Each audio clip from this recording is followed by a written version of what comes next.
జిల్లాలో ఎమ్మెల్యేలకు దొంగ వ్యాపారాల మీద ఉన్న శ్రద్ధ రైతుల మీద లేదని అనంతపురం జిల్లా వైఎస్ఆర్ కాంగ్రెస్ పార్టీ అధ్యక్షుడు అనంత వెంకటరామిరెడ్డి తీవ్ర స్థాయిలో విమర్శలు చేశారు. జిల్లా పార్టీ కార్యాలయంలో ఆయన మీడియాతో మాట్లాడుతూ మరో 4-5 రోజుల్లో ఖరీఫ్ సీజన్ ప్రారంభమవుతున్నా ఇప్పటి వరకు రైతులకు సంబంధించి ఒక రివ్యూ కూడా నిర్వహించలేదన్నారు.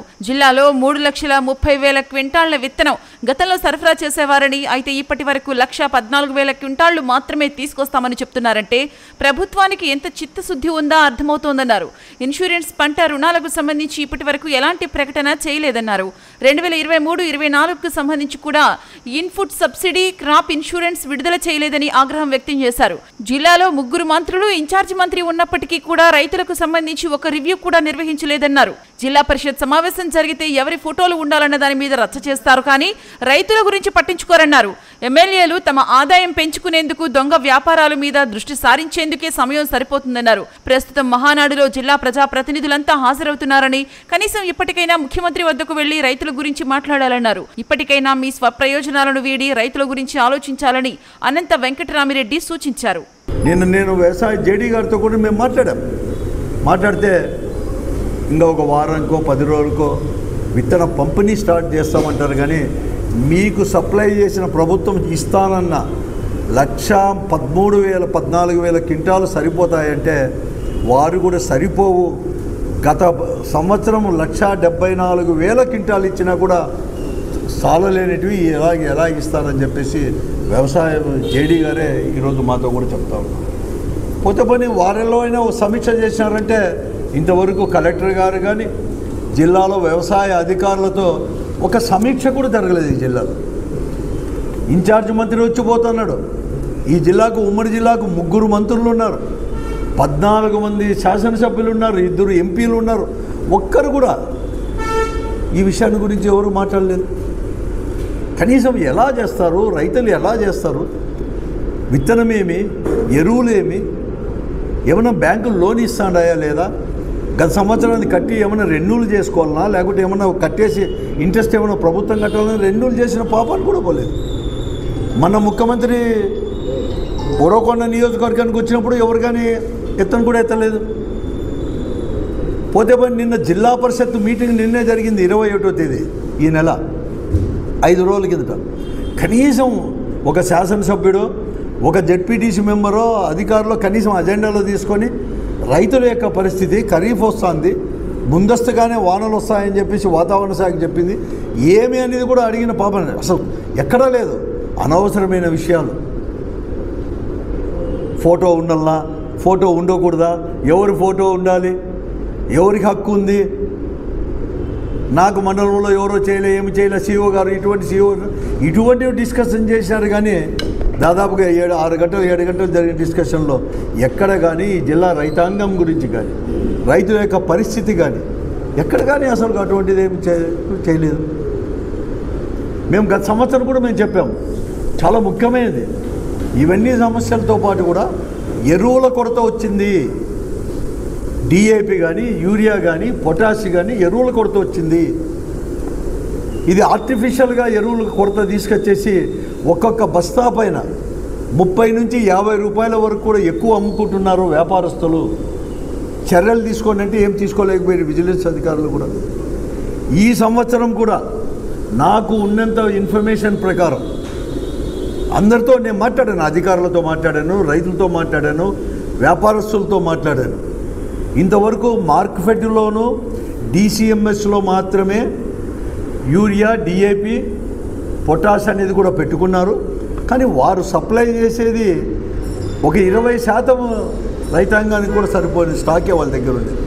మిగతాదంతా కూడా వ్యాపారస్తుల నుంచి తీసుకోవాలి, రిటైల్ వ్యాపారస్తులు తీసుకోవాలి. రిటైల్ వ్యాపారస్తుల దగ్గర ఇంతవరకు కూడా ఈ డిఏపి కావచ్చు, యూరియా కావచ్చు, పొటాష్ కావచ్చు, ఏది కానీ స్టాకే లేదు. ఏమి దీనికి అర్థం? నీకు ఇంకొక వారంలో లేదంటే 10 రోజుల్లో విత్తనం ప్రారంభిస్తారే, లేదు చిన్న పూసాలో కార్తీక అయినా కూడా ఇంకో 15 రోజుల్లో ప్రారంభిస్తారే విత్తనము. ఎరువులే లేకపోతే, డిఏపి లేకపోతే, సూపర్ ఫాస్ఫేట్ లేకపోతే ఎలా వేస్తారు? కందులు కావచ్చు, వేరుశనగ కావచ్చు, ఏ పత్తి వేసినా కూడా ఎలా చేస్తారని చెప్పి ఒక్కడైనా కూడా ఆలోచన చేశారా అని చెప్తున్నాను. జిల్లాలో ఉండే వ్యవసాయ అధికారులు కానీ లేకపోతే జిల్లాలో ఉండే ప్రజాప్రతినిధులు కానీ వారి ఆదాయము, వారి వ్యాపారాలు, దొంగ వ్యాపారాలు ఇవి దీనిపైన పడిన శ్రద్ధ, ప్రతిపక్ష పార్టీని జగన్మోహన్ రెడ్డి గారిని విమర్శించే దాంట్లో ఉండే శ్రద్ధ కనీసం జిల్లా రైతాంగంలో వారి అధికారం వచ్చే కారకులైన ఎంతో ఆశలు పెట్టుకొని ఒక నమ్మకంతో ఓటేసి గెలిపిస్తే ఎక్కడ కానీ ఎవరు కానీ జిల్లాలో ఎవరు కానీ ఆలోచన చేసేలేరు. ఒక్క రివ్యూ అంటే ఒక్క రివ్యూ, అసలు ఇన్ఛార్జ్ మంత్రి అనేవాడు ఉన్నాడో లేదో, ఎప్పుడు ఇటువంటి పరిస్థితి లేదు. గతంలో అనే కేవలం కాంగ్రెస్ పార్టీనో వైఎస్ఆర్ కాంగ్రెస్ పార్టీనో అధికారం లేదు, తెలుగుదేశం పార్టీ అధికారంలో అన్నీ ఉన్నాయి. కానీ ఎప్పుడు కానీ ఇటువంటి పరిస్థితి, ఇంతటి దారుణమైన పరిస్థితి ఎప్పుడు కానీ నేను చూడలేదు. అసలు రివ్యూ చేయకోకుండా అగ్రికల్చర్ సీజన్ స్టార్ట్ అయ్యే ముందు ఈ సంవత్సరం ఇక్కడే నేను చూస్తాను.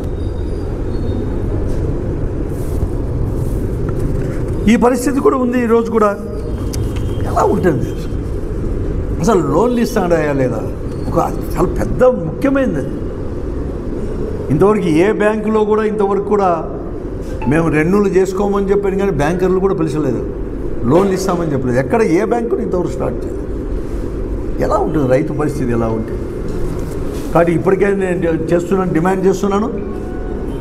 నేను చెప్తున్నాను అందరూ కూడా, మా జిల్లా ప్రజాప్రతినిధులు అందరూ కూడా, ఎందుకంటే అక్కడే ముఖ్యమంత్రి గారు ఉన్నారు. కడపలో వాళ్ళ మహానాడు జరుగుతుంది, అధికార పార్టీ అక్కడే ముఖ్యమంత్రి గారు ఉన్నారు, అగ్రికల్చర్ మినిస్టర్ అక్కడే ఉన్నాడు. కాబట్టి జిల్లా ప్రజాప్రతినిధులు ఈరోజు మీడియా ద్వారా మీకు ఎట్లా తెలుస్తుంది, సోషల్ మీడియాను ఎక్కడ, కాబట్టి వెంటనే అక్కడ మాట్లాడేసి ఈ జిల్లా రైతాంగం గురించి ఇక్కడ ఆలోచన చేసుకోండి. ఎందుకంటే అందరూ రైతులే, అందరూ వ్యవసాయం చేసుకునేవారే.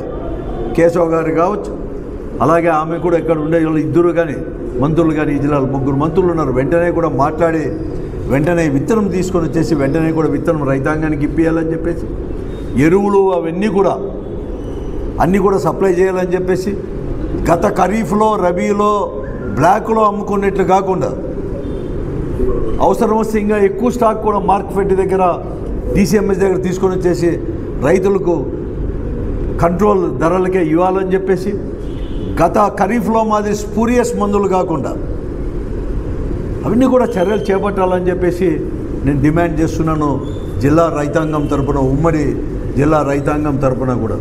అలాగే ఇన్సూరెన్స్ గత ఖరీఫ్ది రబీది ఇన్సూరెన్స్ ఇన్పుట్ సబ్సిడీ కూడా వెంటనే విడుదల చేపించాలి అని చెప్పేసి కూడా నేను ఈ ప్రభుత్వాన్ని కూడా డిమాండ్ కూడా చేస్తూ ఉన్నాను. మీ స్వార్థాన్ని కూడా వీడి శాసనసభ్యుల్ని కోరుతూ ఉన్నాను, పార్లమెంట్ సభ్యులను మంత్రులను కూడా, మీ స్వప్రయోజనాలు వీడి జిల్లా ప్రయోజనాలు, జిల్లా రైతాంగం యొక్క ప్రయోజనాలు కాపాడాలి. ఇప్పటికే కూడా పూర్తిగా కూడా ఈ సంవత్సరంలో మీ యొక్క నిర్లక్ష్యం ఎంత ఉన్నది అనేది కూడా చాలా కూడా కళ్ళకు కట్టినట్లు కూడా కనిపిస్తుంది. నిర్లక్ష్యం వీడి జిల్లా రైతాంగాన్ని కూడా ఆదుకోవాలని చెప్పేసి కోరుతాం.